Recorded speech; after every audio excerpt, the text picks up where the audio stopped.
In Denmark, capital gains on the sale of your primary home are not taxed. So you could end up like this person who bought a house in 2003 for close to 4 million, sold the same house in 2020 for close to 16 million, and end up with a 12 million Danish krona profit and not have to pay any taxes whatsoever. This is, as far as I'm aware, the only hack in the Danish system. So again, only applicable to your primary home, which is the home that you live in. Remember, by design, in Denmark, it's hard to be rich. So, just giving you two examples about this design situation, right? In Denmark, if you earn in the top 10% or even a bit less, you end up paying 50% of your salary in taxes. And Denmark, on top of that, has by far, like there's nothing else that comes close to, the highest and most complex investment taxation in the world. So for the index funds, which is the investment vehicle that most people use around the world, what most rich people use to grow their money, you pay in Denmark up to 42% on these investment gains in taxes. And crucially, even if you don't sell, so it's brutal. Again, this is by design and you can call it the janteloven or whatever you want, but in Denmark it's hard to accumulate wealth. But real estate is, you could say, the exception to the rule, and what I will argue today in this video is that what makes a lot of Danish rich, or most of that rich Danes rich, is real estate.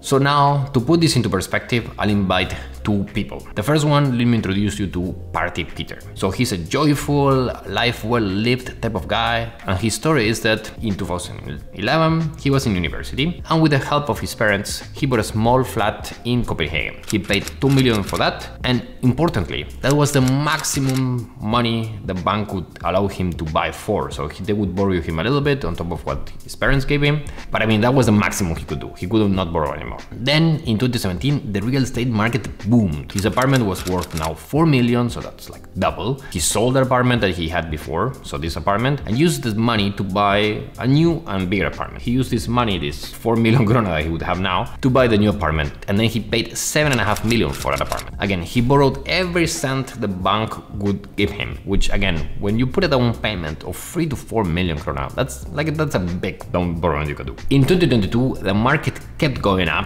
and now Peter's apartment was worth 10 million. He sold his apartment and then went and bought a house in the suburbs for 60 million. And again, putting most of the price of the house already as a down payment, all cash. Like he could almost pay 10 million in cash. Peter never invested, so he doesn't even know what an index fund is. He never really saved money whatsoever. I mean, aside from the house payments, the monthly payments on the house, which again in his context were not that many, he never put money aside. He even struggled with credit card debt most of this time. Yet Peter is rich. He has a net worth of 7 to 8 million Danish krona. So in fact, he's even an euro millionaire. So he's a millionaire in euros as well, or in dollars, you could even say. And Peter's story is multiplied throughout Denmark. And then again, the strategy has been very simple. Buy the most expensive house you can afford, sell at zero tax on the gain, and then rinse, repeat. Over the last 10 years, this has worked wonders. But now let's contrast Peter with someone who has not bought a house, but followed a different path. Let's call her Saver Sarah. In 2011, Sarah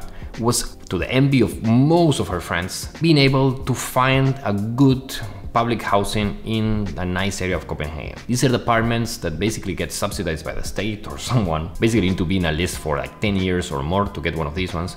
But once you do, you end up paying a very low rent. In 2017, then Sarah needed more space, but with real estate prices, so she thought like peaking, she didn't want to buy, so she decided to move to another rental. And again, she was very lucky and found an incredible rent-controlled flat close to Nørreport in the center of Copenhagen. In 2022, Sarah got 2 kids, and with her expat husband, they decided that they wanted to move out to the suburbs. They were good savers, and throughout the past years, saving enough money so they could buy a nice house for 10 million Danish krona. And again, 10 million Danish krona is a lot, so Sarah could only pay 10 million for a house because, again, herself and her husband were diligent investors. Starting early, Sarah saved 2,000 krona a month and invested that, then 5,000 krona a month, and last, together with her husband, 20,000 krona per month, which is, again, a lot of money for most people. It helped that she got cheap rentals along the way. Those savings, again, were invested in good funds, so she was not taking any crazy risks, and she got an 8 to 10% return on her investment each year, which is basically the market average, but she had to pay the 27 to 42% investment gain taxes in Denmark. And again, crucially, she had to pay it every year, even if she didn't sell, because that's the way it's done in Denmark. And again, so far as I know, no any other country pays taxes like this. So it's wild, but it could be that in the day-to-day, Sarah, for the last 10 years, has earned a lot more money than Peter, has a much better job, potentially almost also more stressful, you would say, maybe. And she has made much bigger sacrifices, in a sense that you don't save 20,000 krona a month without, making big trade-offs. I mean, that's money you could use for something else. Yet, Peter has a net worth, so a sum of, how much assets he has, minus debt, of 3 times more than what Sarah has. And he lives in a nicer house, which is wild and crazy, isn't it? It was not a given that Peter would be better off than Sarah. Peter again played the right strategy for Denmark, which is again, he borrowed the maximum the bank would offer him, buy a flat, then another flat, and each time when he got these purchases, buy again, pay 0 tax, and then buy each time what the bank would offer him the most, or basically the maximum he could get. Sarah, on the other hand, didn't borrow anything and then paid each year, no matter if she had a tiny portfolio, 27 to 42% on her investments each year, even if she didn't sell. So in other words, again, Peter played the right game for Denmark and Sarah didn't. In other countries like the US, the UK, or elsewhere, you would even say that Peter would not have been able to borrow so much money, and at the same time, he would have to pay 30% or something else, like along those lines, on each sale. While Sarah, on contrast, she would be much better off, as the investments would be taxed much less heavily and only at sale.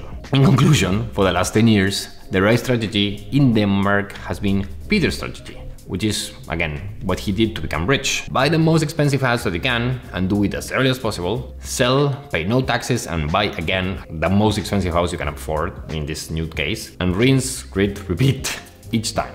So does it mean that you need to get into real estate? Maybe. In investment circles, we always say that past performance is not a guarantee of future results. Personally, I can't fathom that real estate prices would keep rising the way they did, but again, who knows? But it is unquestionable that the right call in Denmark over the last 10 years was Peter's strategy, and not Sarah's. And at the end of the day, like, Peter has become a lot better off and been partying along the way, while Sarah has been diligently investing. She has a good life, don't get me wrong, but the worth of them are nothing compared to what Peter ended up with. Personally, I like a third approach, and you could call it the Havidol approach, Havidol Mario if you want it, which is to buy real estate, again, also maximizing the loan that you get, but again, only after a good dose of due diligence and only if it's like the house you're buying is a good deal, but also investing on the side, so also building an investment portfolio, using the lower tax options like the TS Pare Konto, which is still, comparing to the rest of the world, pretty shitty, but like, okay, that's what you have, and only to the point that it makes sense. I don't think it makes sense to have more than 1 or 2 million krona in your investment accounts, otherwise you just pay way so many taxes. And then the last one is that invest in yourself or build a business, or maybe both. But I'm also a bit conservative, you could say.